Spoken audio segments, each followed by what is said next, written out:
Hi മക്കളെ, ഈ വരുന്ന 21-ാം തീയതിയാണ് നമ്മുടെ 4ാമത്തെ GIB എക്സാം.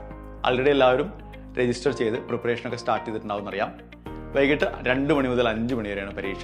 ഒരു നീറ്റ് എക്സാമിൻ്റെ അതേ ആംബിയൻസിൽ നമ്മൾ 4ാമത്തെ പരീക്ഷ എഴുതാൻ പോവാണ്.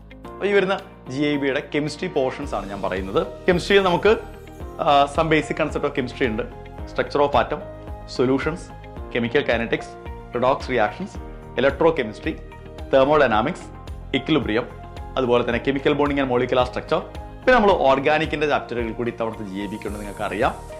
നോമൻക്ലേച്ചർ ഉണ്ട്, purification, isomerism, GOC1, GOC2, hydrocarbons, haloalkanes and haloarenes, alcohol phenols and ethers, and പിന്നെ നമ്മുടെ സ്വന്തം aldehyde ketones and carboxylic acids.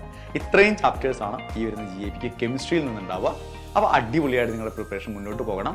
ഇതുവരെയായിട്ട് നിങ്ങൾ രജിസ്റ്റർ ചെയ്തിട്ടില്ല എങ്കിൽ QR കോഡ് സ്കാൻ ചെയ്യുക, ഇന്ന് തന്നെ രജിസ്റ്റർ ചെയ്യുക. GIB എന്ന് പറയുന്നത് ഞാൻ നേരത്തെ പറഞ്ഞ പോലെ ഒരു നീറ്റ് എക്സാം എഴുതാൻ പോകുന്ന ഒരു കുട്ടിയെ സംബന്ധിച്ചിടത്തോളം അതേ ആംബിയൻസിൽ എഴുതുന്ന ഒരു മോക്ക് എക്സാം ആണ്.